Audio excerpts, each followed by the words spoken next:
நேயர்கள் அனைவருக்கும் வணக்கம். சக்தி ஜோதிடம் வழியாக உங்களை சந்திப்பது உங்கள் வழிகாட்டி ஜோதிடர் கண்ணன். கைரேகை கருத்துக்களை மிக எளிமையாக உங்கள் கையை பார்த்தவுடன் புரியும்படி கற்றுக் கொடுத்து கொண்டு வருகிறோம். பாருங்கள், பார்த்து பயன்பெறுங்கள். புதுசாக நம்ம சேனலை பார்க்குறவங்க சப்ஸ்கிரைப் பண்ணிங்க, உங்கள் ஃப்ரெண்டுகளுக்கும் ஷேர் பண்ணி பயன்பெறுங்கள் என்று கூறி இன்றைய தலைப்பு என்னவென்றால் முழுமையான பூர்வ புண்ணியம் வெளிப்படும் இடம் சந்திரமேடு, மனம் கர்மா புண்ணியம் உயர்வு. இப்போ நம்ம ஆராய்ச்சி நிலைக்கு வந்திருக்கோம், கையை ஆராய்ச்சி செய்து கொண்டு இருக்கிறோம். அந்த வகையிலே சந்திரமேட்டை பற்றி நம்ம ஆராய்ச்சி பண்ணுறோம். சந்திரன்னா மனம், மனத்துக்கு சந்திரன் தான் காரணம். இப்போ ஒளி கிரகம் சொன்னால் சூரியன் சந்திரன் ரெண்டு பேரும் ஒளி கிரகம். அதிலிருந்து மித்த சந்திரன் சூரியன்லேருந்து தான் எல்லா கிரகங்களுக்கும் ஒளி செல்கிறதாக உங்களுக்கு அந்த ஜோதிட நூல்கள் கூறுகின்றன. இப்போ சந்திரன் என்பது இப்போ சூரியனுக்கு நேராக கீழே இருக்கிறது சந்திரன். அதாவது கையில் இந்த கங்கண ரேகை இருக்குல்ல, கங்கண ரேகைக்கு இந்த பக்கம் இந்த ஓரத்தில் இருக்கிறது சந்திரமேடு, இது சுக்கிரமேடு. சுக்கிரமேட்டுக்கு ஆப்போசிட்டில், புதன் வீட்டுக்கு ஆப்போசிட்டில், நேர ஆப்போசிட்டில் இங்கே இருக்கிறது சந்திரமேடு.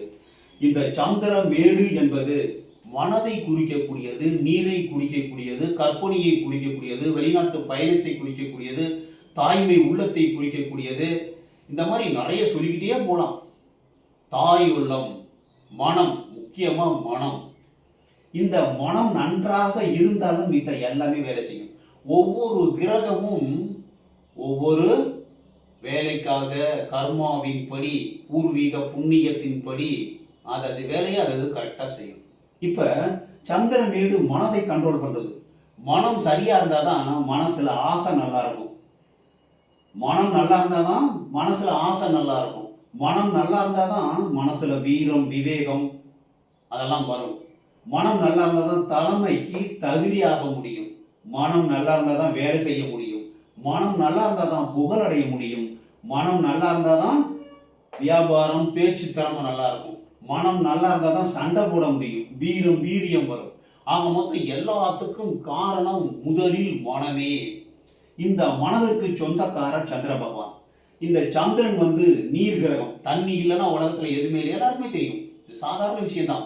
இருந்தாலும் நீங்கள் புரிந்து கொண்டால் வாழ்க்கையில் மிக எளிமையாக கைரேகை ஜோதிடத்தை எளிமையாக கற்றுக்கலாம். சந்திரன் தான் மனோகாரகன். இந்த சந்திரமேடு பள்ளமாக இருக்குது சார்.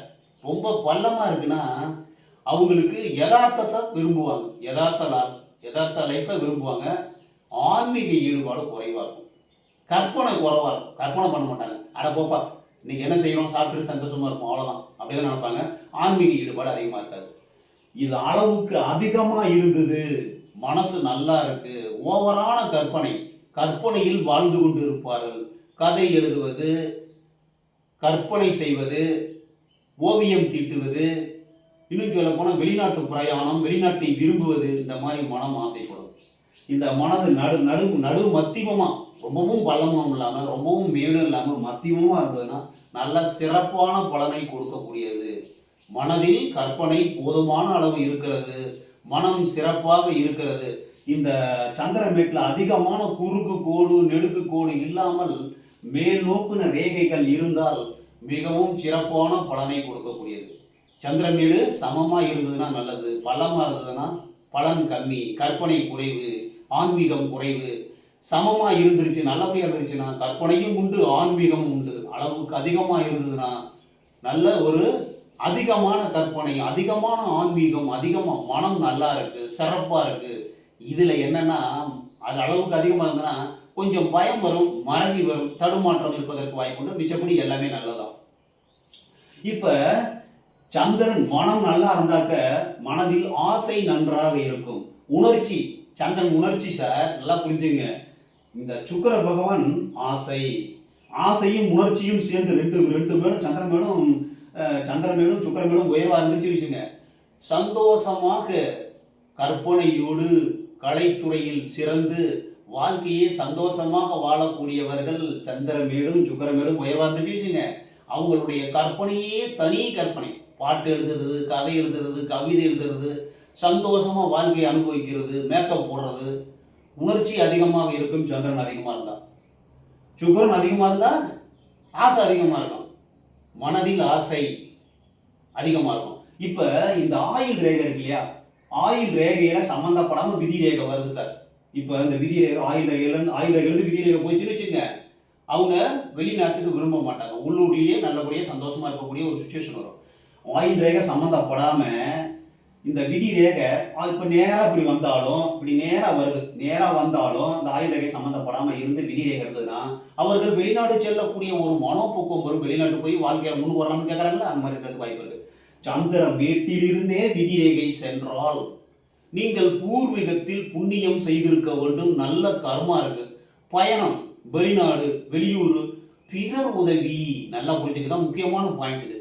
பிறர் உதவி, பிறர் உதவி செய்து வாழ்க்கையில் முன்னுக்கு வரக்கூடிய டாப் பொசிஷனுக்கு வரக்கூடிய மக்களால் உதவி, மக்களால் போற்றப்படக்கூடிய நபராக இருப்பார். பூர்வ ஜென்மத்திலே மக்களுக்கு தொண்டு செய்தவராக, மக்களுக்கு உதவி செய்து அவங்க பேர் வாங்கினவங்க இருப்பாங்க அவங்க. அதனால ஈஸியாக எளிமையாக வாழ்க்கையில் முன்னுக்கு வந்துடுவாங்க. கஷ்டம் டெம்பரவரி நடைமுறையில் கஷ்டப்பட்டாலும் பின்னாடி சந்தோஷமாக இருக்கிறதுக்கான வாய்ப்பு வருவாங்க. இன்னும் ஒரு முக்கியமான விஷயம் என்னன்னா, இப்போ நம்ம சந்திரன் வீட்டிலேருந்து விதி ரேகை போயிருக்கு சனிமேடு இது விதி ரேகை, சனிமேட்டுக்கு வரது விதி ரேகை, இது சந்திரன் வீட்டிலேருந்து ஆரம்பிச்சு விதி ரேகை போயிடுச்சுன்னு வச்சுங்க. இவர்களுடைய பூர்வீக புண்ணியம் நன்றாக இருக்கிறது. வழி வழியாக அடுத்து போன ஜென்மம் சொல்றோம்ல, அந்த போன ஜென்மத்திலிருந்து கணவனோ மனைவியோ அவர்களுடைய வாழ்க்கை துணை வழி வழியாக வந்து கொண்டிருப்பதாக கருதப்படுகிறது. ஏன்னா இது மனம், இது விதி. இந்த விதி இங்க இருந்து வச்சுன்னா மனதில் பட்டவர்கள், மனதை டச் பண்ணவங்க முன் ஜென்மத்திலிருந்தே தொடர்பு இருக்கும். வழி வழியாக அவங்க கூட வந்துக்கிட்டே இருப்பாங்க, வாழ்க்கை துணையை வந்துக்கிட்டு இருக்கிறதுக்கு வாய்ப்பு இருக்கு. ஒன்று. ரெண்டாவது, ஜாதி விட்டு மதம் விட்டு திருமணம் செய்து கொள்ளும் மற்றவர்கள் உதவியினால் இந்த சந்திரமேட்டிலிருந்து விதி ரேகை போயிடுச்சுன்னா அதிகமாக அலட்டிக்கவே மாட்டாங்க. வாழ்க்கை துணை வந்த பிறகு வாழ்க்கை துணை அவங்க மேலே கொண்டு வந்துடும். வெளிநாடு போய் வாழ்க்கையில் நல்லா அடுத்தவங்க யாராவது ஸ்டோர் பண்ணி இங்கேருந்து அனுப்பிச்சு விடுவாங்க வெளிநாட்டுக்கு. அங்கே போயிட்டு நல்லா சம்பாதிச்சு நல்லா வாழ்க்கையில் செட்டில் ஆகிடுவாங்க. பிறர் உதவி மூலமாக, மக்கள் செல்வாக்கு மூலமாக, இந்த சந்திரமேட்டிலிருந்து வேற எங்கே போனாலுமே மக்கள் செல்வாக்குன்னு நினச்சிங்க. சந்திரனா மக்கள் செல்வாக்கு மூலமாக வாழ்க்கையில் உயர்வடையும். நிறைய உயர்வு சனிமேட்டுக்கு பேசினாலே வாழ்க்கை துணை மூலமாக வாழ்வில் உயர்வை அடைவார், செல்வத்தை அடைவார், பிறரை சார்ந்து இருப்பார். பிறர் தான் அவரை வாழ்க்கையில் உயர்த்த வேண்டும். ஜாதி விட்டு மதம் விட்டு கலப்பு திருமணம், காதல் திருமணம் செய்வதற்கு வாய்ப்பு உண்டு. 2 கையில் இந்த மாதிரி சந்திரனுக்கு கன்ஃபார்மாக சொல்லிடலாம். காதல் திருமணம், கலப்பு திருமணம், திருமணத்துக்கு பிறகு வாழ்க்கையில் நல்ல ஒரு பெரிய உச்சத்தை அடைவார்னு சொல்லிடலாம். இப்போ சந்திரமேட்டில் குருமேட்டுக்கு போயிடுச்சு சார். பூர்வீக புண்ணியம் அதிகமாக இருக்கிறது.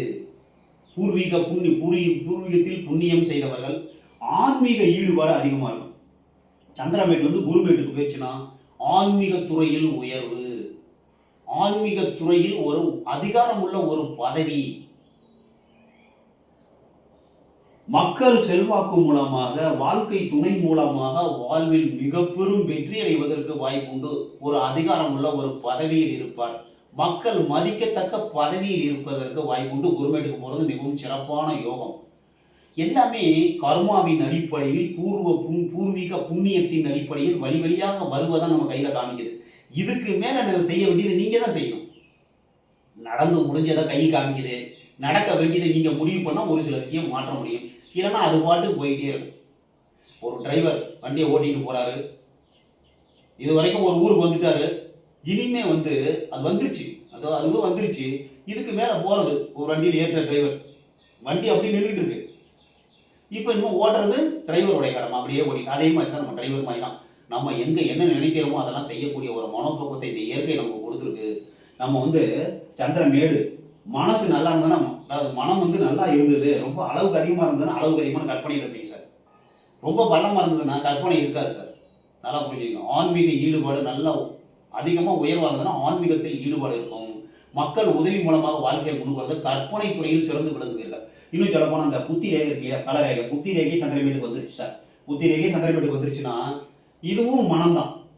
சந்திரன் மேடுகளில் சந்திரன் மனம், ரேகைகளில் புத்தி ரேகை மனதை குறிக்கக்கூடியது. இந்த புத்தி ரேகையும் சந்திரன் பக்கம் வந்துருச்சுன்னு வச்சுங்க, கலைத்துறை, கற்பனை துறை, மக்கள் ஈடுபாடு, மக்கள் சேவை, இதுலேயே முழுமையாக இருக்கிறதுக்கு வாய்ப்பு இருக்கு.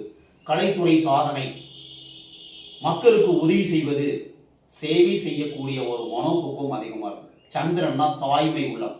இந்த தாய்மை உள்ளத்துக்கு பக்கத்தில் இங்கே இருக்கிறது எல்லாமே அவங்களுடைய குழந்தைகள். இந்த ஓரத்தில் வருது பார்த்தீங்களா, இது எல்லாமே எத்தனை கோடு இருக்கோ அத்தனை குழந்தைகள். தாய்க்கு பக்கத்தில் இருக்கிறது குழந்தை.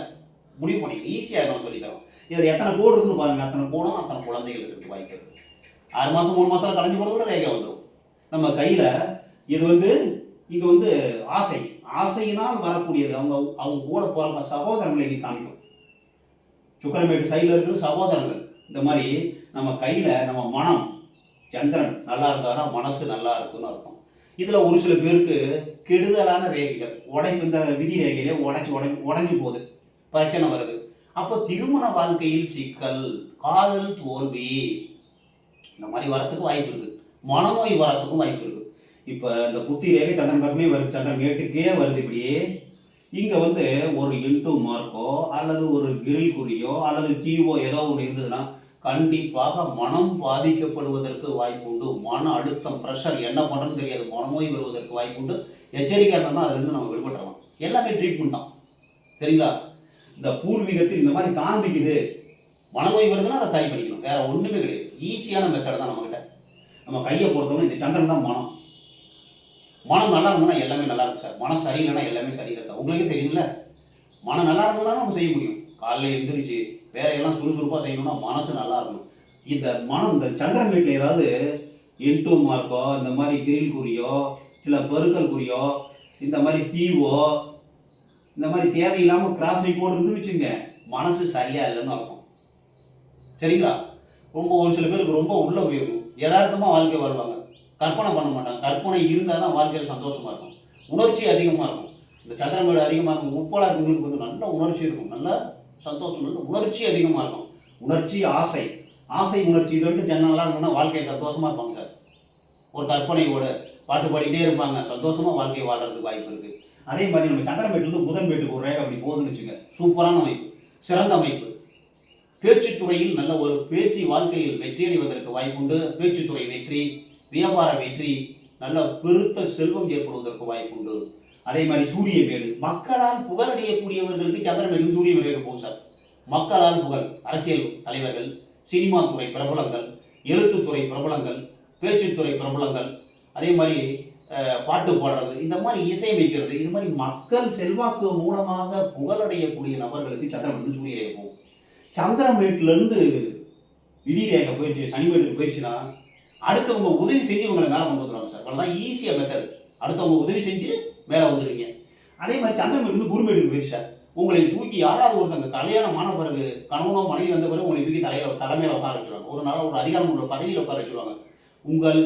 இந்த சந்திரனை பிறர் மூலமாக வாழ்க்கையில் முன்னுக்கு வரணும். சந்திரன் நல்லா இருக்கணும். சந்திரன் வீட்டிலேருந்து எந்த மேட்டுக்கு போதோ வாழ்க்கையை முன்னுக்கு வரதுக்கு வாய்ப்பு இருக்குது. சந்திரன் வீட்டிலேருந்து மேல் நோக்கின ரேகை போச்சுன்னா ஃபாரின் போகலாமான்னு கேட்குறீங்கன்னா ஃபாரின் போகலாம். ஃபாரின் போய் நிறைய சம்பாதிக்கக்கூடிய மனோபோக்கம் இந்த சந்திரன் வீட்டிலேருந்து மேல் நோக்கின ரேகைகள். இல்லை சந்திரன் வீடு நல்லா இருந்தாலும் ஃபாரின் போகிறதுக்கான எண்ணம் வரும். இந்த மாதிரி கையை பார்க்கணும். உடைவு, வெட்டு, துண்டு, தீவு இல்லாமல் ரேகை இருந்துச்சுன்னா அதிர்ஷ்டமான அமைப்பு, மனம் நல்லா இருக்குன்னு அர்த்தம். சந்திர வீடு கிளியராக இருந்துச்சுனாலே உங்களுக்கு மனசு நல்லா இருக்குன்னு அர்த்தம். இந்த சந்திர வீட்டில் ஏகப்பட்ட ரேகைகள் குழப்பமான இருந்தால் மனசு சரியில்லாமல் போகிறதுக்கு வாய்ப்பு இருக்குது. அளவுக்கு அதிகமாக சந்திரன் இருந்தால் அளவுக்கு அதிகமான கற்பனை அளவுக்கு அதிகமாக போகும். 1 லட்ச ரூபா கையில் இருக்கும், அவங்க 10 கோடிக்கு பிளான் பண்ணுவாங்க. அந்த மாதிரி இருக்கிறதுக்கு வாய்ப்பு இருக்குது. சாதாரண ஒரு கூலி வேலை செய்கிறவர் நான் சிஎம் ஆக முடியுமா, நான் வந்து பெரிய ஒரு கவுன்சிலர் ஆக முடியுமான்னு கேட்பாங்க. சிஎம் ஆக முடியுமான்னு கேட்பாங்க. வட்டத்தலைவர் ஆக முடியுமான்னு கேட்பாங்க. இந்த மாதிரி கற்பனையில் வாழ்ந்து கொண்டு இருப்பார்கள். அந்த கற்பனையை குறைக்கணும். யதார்த்தம் நம்மளுடைய வாழ்க்கை, நம்ம என்ன பண்ணுறோம், நம்ம மாத்திரம்னா நிறைய விஷயம் மாற்றலாம். இப்போ சந்திரன் வீடு கெட்டு போச்சு சார். சந்திரன் வீடு அளவுக்கு அதிகமாக இருக்குது, இல்லை பள்ளமாக இருக்குது, இல்லை ரேகை குழப்பமாக இருக்குது. என்ன பண்ணலாம், என்ன தீர்வு பண்ணலாம்னா, தண்ணீர் இருக்கு இல்லையா, தண்ணீரை தானமாக கொடுப்பது, பெரிய பெரிய சமுத்திரங்கள் கடலை வணங்குவது, நீரை தானமாக கொடுப்பது, சந்திர பிறை இருக்குல்ல, சந்திரனை வணங்குவது, நீரை வணங்குவது, நீரை தானமாக கொடுப்பது, இந்த மாதிரி செஞ்சோம்னா நம்மளுடைய கர்மா குறையும். சந்திரன் சரியில்லாத கர்மா குறைஞ்சி சமதநிலைக்கு வரதுக்கு வாய்ப்பு இருக்கு. இதுக்கு எல்லாம் மூல காரணம் மனசை கட்டுப்படுத்தணும். தியானத்தில் மனதை ஈடுபடுத்த வேண்டும், ஆன்மீகத்தில் மனதை ஈடுபடுத்த வேண்டும். இந்த உலக வாழ்க்கை பொய் என்பதை புரிந்து கொண்டு எல்லாமே கொஞ்ச நாள் ஒரு மாயை தான். அதனால மனசை ஒருநிலைப்படுத்தி, மனசை சமாதானப்படுத்தி, ஆன்மீக ஈடுபட்டு இந்த மாதிரி தண்ணீரை தானம் பண்ணுறது, சந்திர பகவானை வழிபடுவது, இந்த மாதிரிலாம் பண்ணோம்னா எல்லாமே சரியாயிடும். மனசு சரியாயிடும். மனநோய், உடனே சரி பண்ணால் மனநோய் நிபுணரை பார்த்து சரி பண்ணிக்கணும். இந்த மாதிரி சந்திரமேட்டை பாருங்கள். சந்திரமேட்டுக்கு எந்த ரேகை வருகிறது, புத்தி ரேகை வந்து நம்ம மனம் பாதிக்கப்படுவதற்கு வாய்ப்புண்டு. சந்திரமேட்டிலிருந்து எந்த மேட்டுக்கு ரேகை போனாலும் மிகவும் சிறப்பான அமைப்பு. சந்திரமேட்டிலிருந்து சுக்கரமேட்டுக்கு மட்டும் ரேகை போகக்கூடாது சார். சந்திரமேட்டிலிருந்து சுக்கரமேட்டுக்கு ரேகை போயிடுச்சுன்னா இது வந்து மனம், இது வந்து ஆசை. ஆசைக்கு அடிமையாகிறது. மனம் வந்து ஆசைக்கு அடிமையாகி செக்ஸுவல் பிரச்சனை வர்றதுக்கு வாய்ப்பு இருக்குது, போதைக்கு அடிமை ஆகிறதுக்கு வாய்ப்பு இருக்குது. இது கொஞ்சம் பிரச்சனையான விஷயம், கொஞ்சம் எச்சரிக்கையாக பார்த்துங்க. மிச்சம் எந்த மேட்டுக்கு போனாலும் சிறந்த பலன். சரிங்களா? சந்திரமேட்டை பாருங்க. உங்களுடைய பூர்வீக புண்ணிய கர்மா எப்படி இருக்கிறது, உங்களுடைய மனம் எப்படி இருக்கிறது, கற்பனை எப்படி இருக்கிறது, வாழ்க்கை எந்த வகையில் உயரப் போகிறது. சந்திரமேடு நல்லா இருந்ததுன்னா கண்டிப்பாக நீங்கள் உங்கள் மனசு நல்லா இருக்குன்னு அர்த்தம். வாழ்க்கையில் உயர்ந்தே தீருவீர்கள் என்று கூறி மற்றும் ஒரு சிறப்பான காணொளியில் உங்களை சந்திக்கும் வரை உங்கள் வழிகாட்டி ஜோதிடர் கண்ணன். வணக்கம்.